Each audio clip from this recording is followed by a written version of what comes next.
21 साल का सफ़र बड़ा शानदार रहा।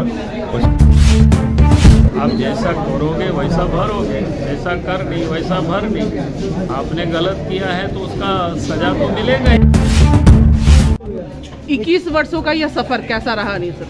देखिए, रांची में 21 साल का सफ़र बड़ा शानदार रहा। वैसे चाणक्य तो 30 साल से ज़्यादा पुराना है। पूरे हिंदुस्तान में 15 स्टेट में 25 संस्थाएँ की चलती है, ऑर्गेनाइजेशन के इंस्टीट्यूट हैं, सेंटर्स हैं।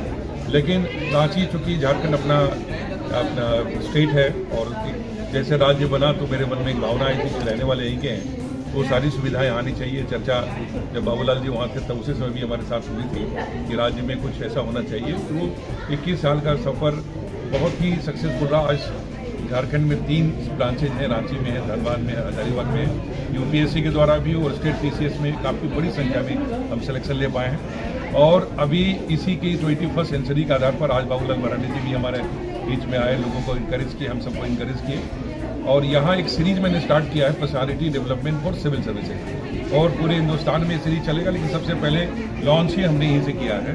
इसके बाद मैं पटना जा रहा हूँ, उसके बाद जयपुर और अलग जगह पे। लेकिन मेरी भावना है कि अब इस राज्य में बच्चों का व्यक्तित्व का विकास इस ढंग से किया जाए कि सिर्फ सिविल सर्विसेज नहीं, किसी भी फील्ड में आगे जाएं तो वो लोग अव्वल साबित हों, दुनिया के किसी कोने में जाकर के काबिलियत आए। इसलिए हर महीने इस प्रकार का एक प्रोग्राम यहाँ करने का आयोजन करने का प्रोग्राम बनाया गया। एक लीडरशिप हमने यंग लीडरशिप दिया है। हमारे भतीजे हैं अभिनव, पूरे झारखंड को नेतृत्व कर रहे हैं। पहले उनके पिताजी और माता जो है बैकग्राउंड में इनके हमेशा सपोर्ट कर रहे हैं, उन्होंने किया। लेकिन आज एक यंग लीडरशिप के साथ झारखंड में पूरा चाणक्य फैल रहा है, लोगों को मदद कर रहा है। ये देख करके मुझे खुशी है कि जो कुछ बीज बोया गया था 1993 में, आज झारखंड में यंग लीडरशिप के अंदर भी और अच्छा करेंगे। सरकार से भी कुछ उम्मीद रखते हैं क्या? सरकार से भी कुछ उम्मीदें हैं? जैसे हमारा काम करना है नेचुरली, जहाँ भी सरकार से जो बच्चों, खास करके जो गरीब बच्चे हैं, उनके लिए जो सुविधाएं हैं, जो प्रोविज़न है, यदि उनको मदद किया जाए कोचिंग में। हम लोग तो अपने ओर से स्कॉलरशिप के माध्यम से खरीदें, लेकिन यदि वेलफेयर फंड के अंदर या किसी हेल्प किया था तो ज़्यादा से ज़्यादा बच्चों को हम लोग मार्गदर्शन और हेल्प कर पाएंगे। भविष्य की क्या योजना है? देखिए, प्लान है कि एक रेजिडेंशियल कैंपस झारखंड में बने चाणक्य का, जहाँ पूरे झारखंड नहीं पूरे हिंदुस्तान से बच्चे पढ़ने आए। और झारखंड में यदि मैं इसी भूमि से निकल कर गया हूँ तो मेरे नाम पर लोग पूरे हिंदुस्तान से आए कि वही सक्सेस गुरु एक झारखंड स्टेट के हैं। वहाँ एक रेजिडेंशियल कैंपस की स्थापना हुई है और वहाँ आकर के पढ़ेंगे तो वो क्वालिटी मिलेगी जो हिंदुस्तान में कहीं जाकर के भी मिल सकती है। कोई एक ऐसी बात जो आपके मन में रह गई हुई इन 21 वर्षों में जो आप करना चाहते हो चाणक्य के लिए? यही बात अभी तक है कि एक ऐसा कैंपस झारखंड में बनाया जाए जिसके कारण से जो पहले भी नालंदा या कहीं बिहार ये सब एजुकेशन का हब रहा है, और सिविल सर्विसेज एग्जामिनेशन के बारे में अब तक से पूरे हिंदुस्तान में बड़ा रुझान है। तो कुछ ऐसा काम करें जो राष्ट्रीय स्तर पर ला करके झारखंड में करें और यहाँ के बच्चों को ट्रेनिंग जो है इस लेवल का दिया जाए जो सिर्फ नौकरी नहीं बल्कि एंटरप्रेन्योर बने और इस राज्य का नेतृत्व जो है देश नहीं पूरे हिंदुस्तान विश्व में कर सके। अपने आप में बहुत बड़ी बात है। संध्या मैडम थोड़ा आईडी ऊपर कीजिए। क्योंकि जो व्यक्ति सीके मिश्रा जी झारखंड से दूर दिल्ली में ये काम कर रहे हैं और झारखंड बना तो अपनी मातृभूमि तो पूरा देश ही है, लेकिन झारखंड जो कि अपना नेटिव प्लेस कह सकते हैं, राज्य कह सकते हैं, ये हजारीबाग की घटना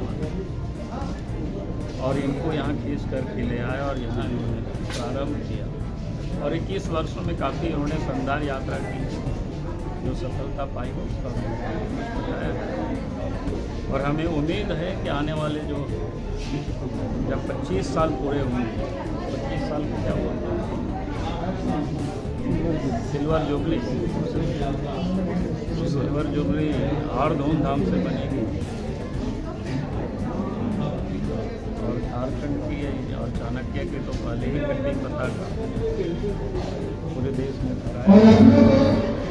तो झारखंड के जन जन में ये चाणक्य पहुंच जाएगा। एक अलग क्वेश्चन है, झारखंड में आदिवासी ईडी के कार्यों पर लेके आज राजभवन में धरना क्या बोलते हैं, इस प्रकार से मैंने उन नेताओं का बयान में देख रहा हूँ लोग चोरी भी कर रहे हैं और सीना चोरी भी कर रहे हैं। ये गलत कर रहे हैं। जितनी वो लोग गलत करते जाएंगे उतनी ही गलत में लोग फंसते जाएंगे। क्योंकि अपने यहाँ या प्राकृतिक का भी नियम है, आप जैसा करोगे वैसा भरोगे, जैसा कर नहीं वैसा भर नहीं। आपने गलत किया है तो उसका सजा तो मिलेगा ही मिलेगा। और जो जितना बड़ा आदमी होता है, अगर उससे जितनी बड़ी गलती होती है तो उसको उतनी ही बड़ा दंड के भागी होते हैं।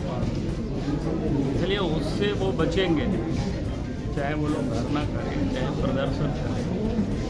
वो लोग तो भय दिखाने की कोशिश कर रहे हैं। भैया हल्का सा अपना राइट रीजन अपना भाई उनका पता है नहीं, कि इस देश में अपना हल्का से उधर नहीं तो बड़े बड़े ऐसे जो डराने की जिन भी लोगों ने कोशिश किया है उन लोगों को अंततः जेल जाना पड़ा। बगल में बिहार है, लालू यादव को याद कर लीजिए। ये सत्ता पक्ष का उस कहना समय है भी किस प्रकार से उपेंद्र विश्वास जैसे सीबीआई के ऑफिसर थे, उसके विरोध में क्या क्या बातें चल रही थी। लेकिन अंततोगत हमको मुख्यमंत्री पद से त्याग पत्र देना पड़ा और प्योर जेल जाना भी पड़ा। और आज तक भी उनको जेल यात्रा की समाप्त नहीं हुआ है। उसकी दर्द अगर पूछेगा ईमानदारी से तो लालू जी बताएंगे। और उतना दूर छोड़ दीजिए, शिबू सोरेन, हेमंत सोरेन के पिताजी शिबू सोरेन से भी, अपने पिता से भी पूछिए जो उन्होंने गलत किया तो उसको बिहार भी जाना पड़ा। सत्ता पक्ष का कहना है कि बीजेपी को समर्थन नहीं दिया इसीलिए करके ऐसा किया जा रहा है। क्या वर्तमान सरकार का जो सत्ता पक्ष है उन लोगों को कहना है कि भारतीय जनता पार्टी को सपोर्ट नहीं किया सरकार बनाने में, तो इसलिए वही तो मैं कह रहा हूँ ना, जब केंद्र में उन्हीं की सरकार थी, शिबू सोरेन कोयला मंत्री हुआ, उस समय जो उनके ऊपर केस था तो कोयला मंत्री से भी त्याग पत्र देना पड़ गया था और जेल जाना पड़ा था। उस समय तो उनकी सरकार थी। और केस कब हुआ था? उस समय भी मैंने बिहार के ज़माने में केस हुआ था जामताड़ा चेरों के कांड में। दूसरा जो रिश्वत कांड की, जब नरसिंहा राव के ज़माने में, जो नरसिंहा राव की सरकार को बचाने में लोगों ने फैसला लिया, उस समय तो बिहार में भी किसकी सरकार थी? उन्हीं के सपोर्टर की सरकार थी, लालू जी की सरकार थी। और दिल्ली में नरसिंहा राव की सरकार थी, जिनको बचाए थे उनकी सरकार थी। बीजेपी तो उस समय कहाँ थी? बीजेपी तो कोई सरकार में भी नहीं, तब भी उनको जेल जाना पड़ा। उन लोगों को पूछने के लिए उस समय कहाँ बीजेपी थे, उस समय कहाँ नरेंद्र मोदी थे, उस समय कहाँ अमित शाह थे। तो कहने का अर्थ है कि भाई नियम ही है, आप गलत करोगे तो गलत के परिणाम तो आपको भुगतना ही पड़ेगा, दूसरा कोई नहीं भुगतेगा। ठीक है सर